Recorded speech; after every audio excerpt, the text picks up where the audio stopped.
Assalamualaikum warahmatullahi wabarakatuh. Jumpa lagi di pembelajaran jarak jauh. Kali ini kita akan bahas materi kimia tentang termokimia. Materi ini kita pelajari di kimia kelas 11. Untuk mempersingkat waktu, sebelum kita mulai belajar hari ini, kita awali dengan membaca basmalah bersama-sama. Bismillahirrahmanirrahim. Semoga apa yang akan kita pelajari hari ini dapat kalian terima dengan baik. Oke, kita bahas dulu definisi dari termokimia. Apa itu termokimia? Termokimia ini berasal dari dua kata, yaitu termo sama kimia. Termo ini artinya adalah berkaitan dengan kalor atau panas ya. Jadi untuk termokimia itu adalah ilmu yang mempelajari perubahan kalor yang menyertai suatu reaksi kimia. Oke, istilah baru yang akan kalian kenal di sini adalah entalpi atau yang kita simbolkan dengan H yang artinya adalah heat. Entalpi ini adalah kalor yang dimiliki oleh suatu zat. Ada entalpi, nanti kita ketemu juga dengan perubahan entalpi. Perubahan entalpi ini adalah perubahan kalor yang terjadi pada suatu reaksi kimia. Ya, jadi kalau entalpi simbolnya adalah H, sedangkan perubahan entalpi simbolnya adalah delta H. Di mana delta H itu nanti kita peroleh dari selisih antara entalpi produk dengan entalpi reaktan.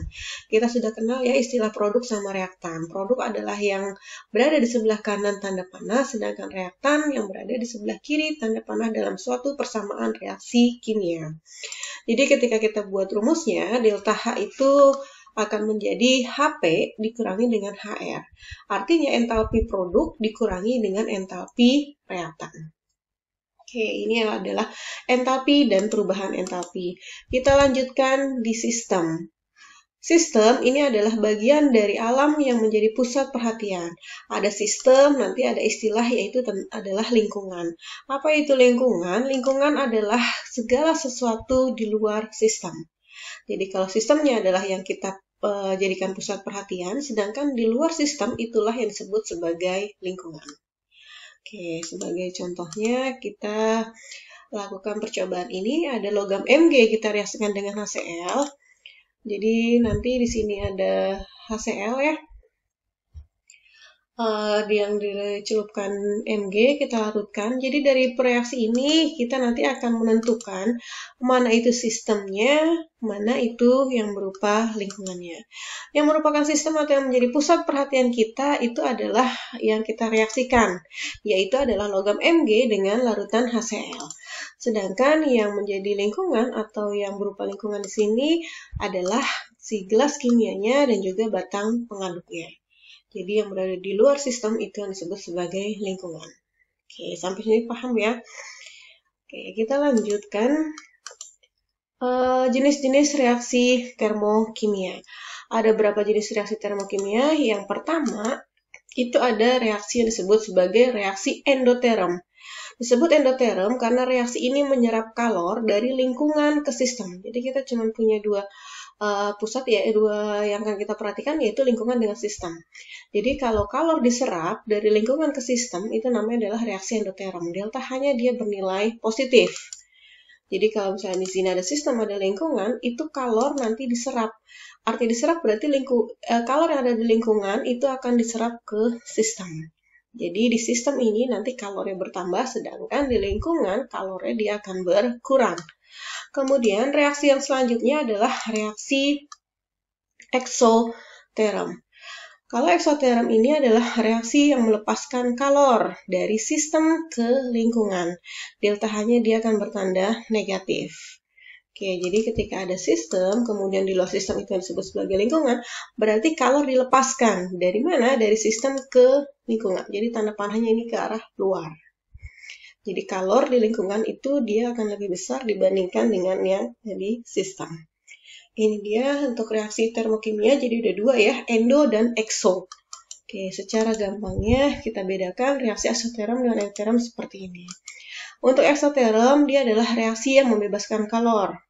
Tadi kalor dibebaskan dari sistem ke lingkungan.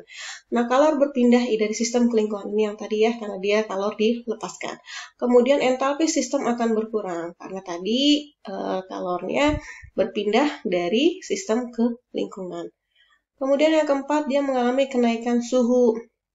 Jadi ketika ada reaksi nanti ditandai dengan terjadinya kenaikan suhu. Atau nanti ketika direaksikan dalam suatu gelas kimianya berasa panas, berarti itu mencirikan reaksi tersebut bersifat eksoterm.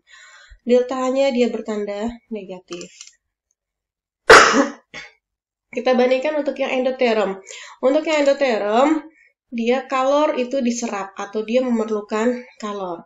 Kemudian yang kedua, kalor berpindah dari lingkungan ke sistem.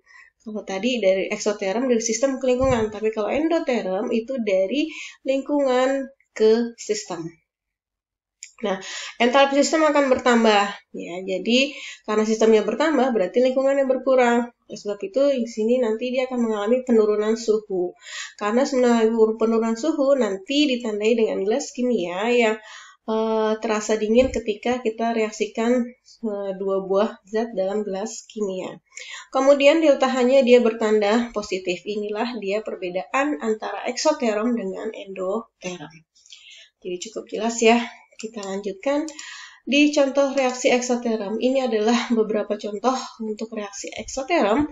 Yang pertama adalah membuat es batu, kemudian lilin menyala, perkaratan besi, ada letusan kembang api, peledakan bom, pembakaran kayu, reaksi netralisasi asam basa, respirasi, dan juga pencampuran air dengan asam kuat. Sedangkan untuk contoh reaksi endotermnya, di sini ada mencairnya es batu, penguapan air, memasak telur, fotosintesis, kantung kompres, melelehkan garam batu, kemudian ada perubahan embun beku menjadi uap air, dan memanggang roti. Inilah contoh-contoh dari reaksi endoterm dalam kehidupan sehari-hari. Oke. Setelah kita tahu eksoterm dan endoterm itu apa, kita lanjutkan ke persamaan termokimia. Apa sih persamaan termokimia? Persamaan termokimia ini adalah persamaan reaksi yang dilengkapi dengan harga perubahan entalpi, atau yang tadi kita simbolkan dengan delta H. Jadi ada persamaan reaksi yang diikuti atau disertakan dengan harga delta H-nya. Jadi secara garis besar bisa kita tuliskan seperti ini. A plus B dia menjadi C plus D. Kalau kita tuliskan A plus B menjadi C plus D doang seperti ini disebut sebagai persamaan reaksi kimia. Tapi ketika kita tambahkan harga delta H-nya di sebelah kanannya, disertai dengan harga delta H yang bernilai plus A kilojoule per mol, plus ini hanya tanda. Tadi boleh plus, boleh negatif, tergantung nanti dia reaksinya ekso atau endo. Kalau positif berarti tandanya dia reaksinya adalah endoterm, kalau negatif berarti dia sifatnya adalah eksoterm. Ya, ini dia reaktannya, ini dia produknya. Jadi kalau disuruh nulis persamaan termokimia, jangan cuma ditulis reaktan sama produknya, tapi harus disertakan dengan harga delta H-nya di sebelah kanannya.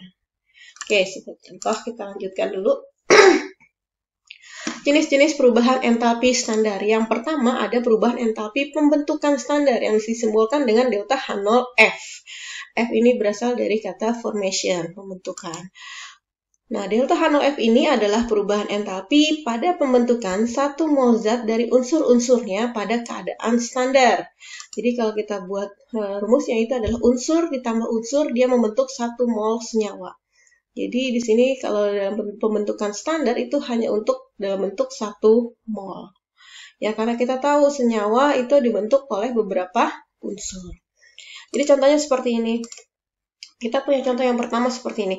C plus O2 dia menjadi CO2. Ini disebut sebagai pembentukan standar karena di sini unsur tambah unsur dia membentuk senyawa. Delta H0F-nya adalah minus 393,5 kJ per mol.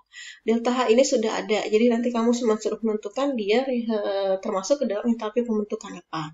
Karena di sini entalpi pembentukan berarti disebut sebagai entalpi pembentukan standar karena ini membentuk 1 mol senyawa. Contoh selanjutnya di sini ada Fe plus 3 per 2 O2 plus 3 per 2 H2, dia menjadi FeOH 3 kali. Delta H0F-nya sudah ada di sini. Jadi kalau kalian sudah menentukan pembentukan dari FeOH 3 kali, senyawanya yang mau dibentuk harus ada di sebelah kanan. Nah, yang sebelah kirinya ini adalah unsur-unsur pembentuknya. Kita lihat FeOH 3 kali ini ada 3 unsur pembentuk, yaitu Fe, O, dan H. Jadi di sini tulislah Fe, O, dan H. Yang dalam bentuk gas, yaitu oksigen dengan hidrogen, itu dia harus dalam bentuk diatomik. Makanya di sini ada O2, di sini pun juga ada H2. Sedangkan Fe tidak perlu Fe2. Kenapa? Karena Fe bukan berupa gas. Tapi di sini Fe berupa zat padat. Simbolnya adalah S. Sama dengan ini, C itu simbolnya S. Berarti dia tidak perlu ada dalam bentuk diatomik. Nih, di sini juga O2, dia harus dalam bentuk oksigen harus dalam bentuk 2 diatomik karena dia berupa gas. Ya, nanti tinggal disetarain aja karena di sini O-nya ada 3, berarti sini adalah 3/2. Karena 3/2 kali 2 hasilnya adalah 3. Sama, di sini juga H-nya, di sini 3 supaya sama, di sini adalah 3/2. Itu ya, pembentukan. Sekarang kita bedakan dengan yang kedua. Yang kedua ini adalah entalpi penguraian standar atau delta H0D. Decomposer artinya adalah penguraian standar, yaitu adalah pengurubahan entalpi pada penguraian 1 mol zat menjadi unsur-unsurnya pada keadaan standar. Ya, jadi dalam bentuk kembali dalam bentuk 1 mol. Jadi dia di sini 1 mol senyawa menjadi unsur plus unsur. Ini adalah kebalikan dari yang tadi, delta H0F. Jadi senyawanya di sebelah kiri pada namanya penguraian. Kalau tadi kan C plus O2-nya sebelah kiri, CO2-nya sebelah kanan. Delta H-nya tadinya negatif, karena ini berubah tempat di penguraian, artinya senyawanya sebelah kiri, unsur sama unsur ada di sebelah kanan. Delta H-nya berubah jadi positif. Simbolnya adalah delta H0D. Kemudian yang kedua, ada KMnO4. Ini diuraikan. Jadi kalau penguraian, senyawanya ada di sebelah kiri, unsur-unsurnya ada di sebelah kanan. Ini ada K plus Mn plus O. O-nya kembali lagi dalam bentuk O2. Delta H0D-nya adalah plus 837,2 kJ per mol. Ini adalah contoh entalpi penguraian. Kita lanjutkan yang ketiga, ada entalpi perubahan entalpi pembakaran standar. Delta H0C, combustion, pembakaran. Jadi, delta H0C ini adalah perubahan entalpi pada pembakaran sempurna 1 mol zat pada keadaan standar. Ya, yang namanya pembakaran berarti kita reaksikan dengan O2. Jadi contohnya di sini adalah CH4 plus O2, hasilnya adalah CO2 plus H2O. Tinggal kita setarakan. Ini delta H0C-nya nanti sudah ada di soal. Jadi kalian cuma menentukan nih dari persamaan ini termasuknya reaksi apa? Apakah entalpi pembakaran, pembentukan, atau penguraian. Nah, ini juga termasuk pembakaran. Kenapa? Karena di sini senyawa kita bakar dengan O2. Kalau di sini dalam bentuk unsur ini ada O2, berarti ini bukan pembakaran, tapi pembentukan. Jadi bedanya pembentukan dengan pembakaran, ketika dia bereaksi sama-sama dengan O2, kita cek di sininya apakah dia dalam bentuk unsur atau senyawa. Kalau di sini dalam bentuk unsur, cuma 1 unsur, berarti dia adalah pembentukan.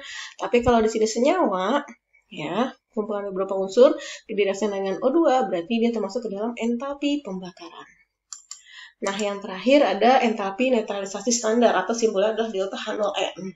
Netralisasi. Yaitu perubahan entalpi yang diperlukan atau dilepaskan untuk menetralkan 1 mol asam oleh basa atau 1 mol basa oleh asam yang diukur pada keadaan standar. Oke, ini dia contohnya. Ini adalah reaksi asam basa. Ini adalah basa, yaitu natrium hidroksida. Ini adalah asamnya. Asam klorida. Ini natrium hidroksida, ini asam klorida. Direaksikan, inilah di hasilnya, jadi penetralan delta H0M-nya adalah seperti ini. Ya. Jadi ini adalah 1 mol asam, ciri asam adalah ada H di sini, asam klorida, kemudian basa ada OH yaitu hidroksida dibacanya. Oke, jadi inilah beberapa jenis dari perubahan entalpi standar. Sampai di sini kita sudah selesai materi kita untuk pertemuan PJJ kali ini. Semoga apa yang kita pelajari pada pertemuan kali ini dapat kalian pahami dengan sebaik-baiknya. Kita jumpa lagi di pertemuan selanjutnya. Semoga kita selalu dalam keadaan sehat walafiat. Terima kasih sekali lagi. Wassalamualaikum warahmatullahi wabarakatuh.